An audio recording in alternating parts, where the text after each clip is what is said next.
मेहरबान कदरदान साहिबान, अगर करना है आमने सामने बूम बाम, लेकर आया हूँ क्लोज रेंज टिप्स मेरी जान, करने आपकी जिंदगी थोड़ी आसान। वेलकम दोस्तों, अगर बैटल ग्राउंड्स में करना हो बूम बाम तो फाइट्स लेनी पड़ेंगी घमासान। विक्टर है मेरा नाम और टिप देना मेरा काम।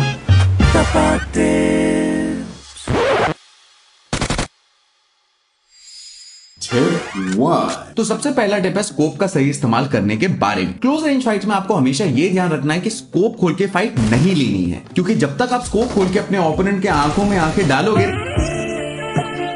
तब तक ओपोनेंट आपका क्रेट बना देगा, समझे। और अगर एनिमी आपके एकदम पास आ गया तो बिना स्कोप खोले ही हिप फायर यूज करके एनिमी को डाउन करना है। एक तो एनिमी डाउन होगा ही, और आपको हिप फायर जैसे डेडली टेक्निक यूज करते देख एनिमी के टीममेट्स को लगेगा अरे बाप रे ये तो प्रो प्लेयर है ब्रो, और वो सारे जाएंगे भाग। टिप 2। तो गाइस सेकंड टिप जो क्लोज रेंज में हमेशा ध्यान रखनी है वो है जिगल। अब जिगल करने के लिए आपको बस जॉयस्टिक को लेफ्ट एंड राइट मूव करना है, जिससे एनिमी को हेडशॉट लेने में मुश्किल हो। लेकिन ये याद रखना कि आप डांस बलिए डांस के कंटेस्टेंट नहीं हैं, तो इसीलिए जिगल करते करते एनिमी पे फायर करना भी जरूरी है। फायर करते हुए ये ध्यान रखना कि आपका क्रॉस हेड एनिमी के हेड के साथ अलाइंड रहे, नहीं तो बॉलीवुड के गुंडों के जैसे आपके बुलेट्स भी एनिमी के आसपास लगेंगे और वो हीरो के जैसे आपको डाउन कर देगा। चाहे आपका बॉडी लेफ्ट एंड राइट हिल रहा हो, एम आपके एनिमी के सर पे ही होना चाहिए। कि अगर जिगल के साथ साथ आप क्राउच भी ऐड करोगे फिर तो एनिमी का दिन ही खराब हो जाएगा। उससे आपके हेड पे एम करने में बहुत मुश्किल होगी। बेसिकली आप एनिमी को नॉक फिनिश करने में कामयाब रहेंगे। टिप 3। अब थर्ड टिप में हम बात करने वाले हैं 3 चीजों की guys, drop shot, crowd shot and jump shot के बारे में। तो ड्रॉप शॉट की जब हम बात करते हैं तो गाइस ये सबसे ज्यादा काम आता है जब एनिमी आपको सरप्राइज अटैक करे। तो ड्रॉप शॉट आप ये 2 सिचुएशंस में यूज कर सकते हैं। पहला सिचुएशन, जब आपको नहीं पता कि आपके आसपास कोई एनिमी कैंप कर रहा है। ऐसे मोमेंट पे अगर आप टहलते टहलते बिल्डिंग के अंदर चले गए जहां बंदा बहुत देर से इंतजार में आपका कैंप कर रहा है, तो ऑब्वियसली वो आपको पीछे से शूट करेगा, और क्योंकि कैंपर का कोई ईमान नहीं होता आपको सीधा नॉक फिनिश देगा। बुरा लगता है भाई आप लोग। तो इस सिचुएशन में अगर आप फायरिंग शुरू होते ही प्रोन करोगे तो एनिमी का एम हो जाएगा चोक और आपको टाइम मिल जाएगा वापस फायर करने के लिए। ये देखो स्लो मोशन स्लो मोशन में यार जो बात है, मतलब भाई वाह, मजा आ गया। अब गाइस दूसरा सिचुएशन है एक्सट्रीम क्लोज रेंज फाइट्स। इस सिचुएशन में भी एनिमी का एम आपके ड्रॉप शॉट की वजह से होगा तो चोक, लेकिन जब तक वो अपना एम एडजस्ट करेगा तब तक आप इसको डाउन कर सकते हो और उसको अपने इमोट्स के साथ थोड़ा सा टीज भी कर सकते हो यार। अब आते हैं क्राउड शॉट पे। जैसे कि हमने पिछले टिप में बताया था गाइस, क्लोज रेंज 1v1 में आपके जिगल के साथ साथ अगर आप क्राउड शॉट भी ऐड करोगे तो एनिमी के लिए ठीक से फायर करना बहुत मुश्किल हो जाएगा। क्राउड शॉट से एनिमी के बुलेट्स जो आपके हेड पे लगने थे वो पीछे वाली दीवार पे लग जाएंगी और फिर आप आसानी से उनको डाउन कर सकते हो और गुस्से में एनिमी अपना फोन को तोड़ सकता है। अगला है जंप शॉट, जिसके बलबूते पे सारी एक्शन फिल्म्स टिकी हुई हैं। गाइस जंप शॉट एनिमीज को सरप्राइज करने में बहुत काम आता है। जैसे कि अगर आपका एनिमी कोई स्पेसिफिक जगह पे टीपीपी लेके छुपा हो तो आप थोड़ा सा आगे जाके जंप शॉट देके उसको सरप्राइज दे सकते हो।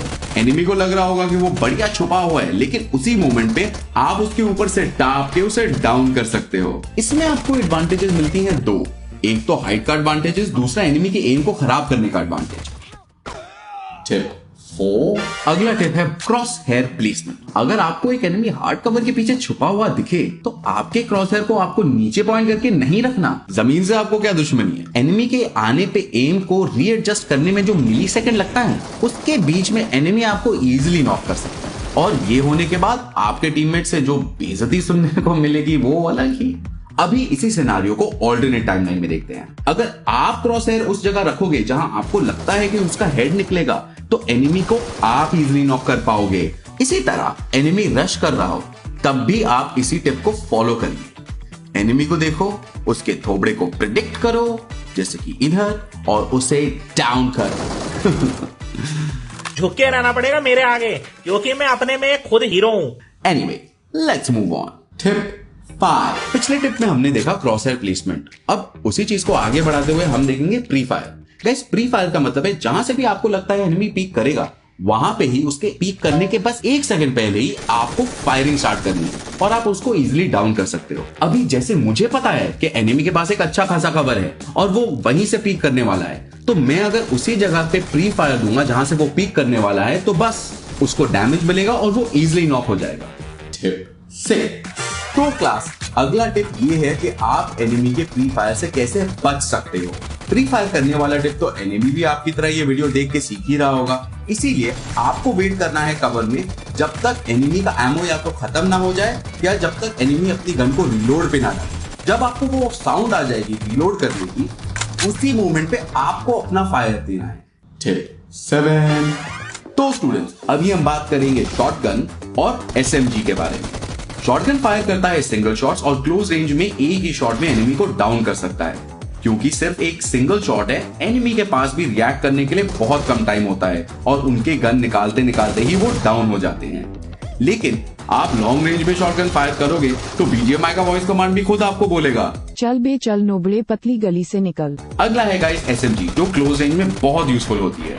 एसएमजीज के हल्के होने की वजह से आपका मूवमेंट तो फास्ट होता ही है और इसका फायर रेट भी बहुत हाई होता है, जिसकी वजह से आप काफी सारे बुलेट्स आप जल्दी जल्दी फायर कर सकते हैं। एसएमजीज की रिकॉइल भी एआर के कंपैरिजन में कम है, जिसकी वजह से एक्यूरेसी भी आप अच्छी बनाए रख सकते हो। और एसएमजीज के हाई फायर स्पीड की आवाज तो मतलब बहुत ही ज्यादा सैटिस्फाइंग है गाइस। टिप 8। तो अब हम बात करेंगे टीपीपी से एफपीपी पे स्विच करने का सही मोमेंट। जब आप कोई हिल से जंप करते हो नीचे एनिमी की तरफ, तो टीपीपी में आपका कैरेक्टर आपके विजन को ब्लॉक करेगा। सेम चीज होती है जब बिल्डिंग के अंदर आप 1v1 फाइट लेते हो और उसमें जंप करते हो या विंडो से बिल्डिंग के बाहर जंप करते हो। तो आपको क्या करना है गाइस, जंप करने के उसी मोमेंट पे टीपीपी से एफपीपी पे स्विच करना है, जिससे अब आपका कैरेक्टर ब्लॉक नहीं करेगा और आप एनिमी को क्लियरली देख सकते हो और उन पे फायर कर सकते हो। बिल्डिंग के अंदर फाइट लेते वक्त भी ये काफी काम आता है और एफपीपी पे आपको एम करने में भी गाइस बहुत आसानी होगी। टिप 9। अब आने वाले हैं टिप्स पे जो थोड़े प्रो लेवल पे हैं। जैसे कि आप देख सकते हैं, अगर ऐसा सिचुएशन हो जहां एनिमी और आप 1v1 में हो और दोनों कवर में छिपे हो, तब एनिमी को बेट करने के लिए आप अपने थ्रोएबल्स को निकाल के पिन कर सकते हो। अब एनिमी को लगेगा कि पिन की आवाज आई तो वो आप पे अटैक करने आएंगे, लेकिन उनको ये नहीं पता कि आप पिन करने के बाद थ्रोएबल को कैंसिल करके गन बाहर निकाल के रेडी बैठे हुए हो। तो इससे एनिमी सरप्राइज हो जाएगा और उसके रिएक्ट करने से पहले ही आप उनको डाउन कर सकते हो। टिप 10। तो बच्चों, आते हैं आखिरी की टिप पे। अगर आपके टीममेट्स भी मेरे टीममेट्स की तरह एक नंबर के नूबड़े हैं, तो आप भी अपने टीममेट्स को एनिमी को नॉक करने में भी यूज कर सकते हो। सिंपल है, जब आप और आपके टीममेट्स कवर में हैं और आपको एनिमी दिखे, तो आपको अपने टीममेट को ओपन में भेजना है ताकि एनिमी उस पे फायर करे और उसी मोमेंट पे आपको एनिमी पे फायर करना है। क्योंकि एनिमी का फोकस आपके टीममेट्स पे रहेगा, आप एनिमी को इजीली नॉक कर सकते हो। लेकिन अगर नॉक हुए टीममेट्स को रिवाइव करना भूल गए तो गहरी दोस्ती में भी दरार आ सकती है। So guys, please don't forget to revive. तो अगर दोस्तों आज आपने मुझसे कुछ सीखा है तो वो है ये कि एनिमी को घुस घुस के, ढूंढ ढूंढ के, पटक पटक के, चुन चुन के, बूम बूम के, आंखों में आंखें डाल के, उसके कान में जाके चिल्ला के बोलना है। लाइक शेयर एंड सब्सक्राइब कीजिए और अपने भाई विक्टर को विदा कीजिए। Alright guys, bye and catch you on the next one.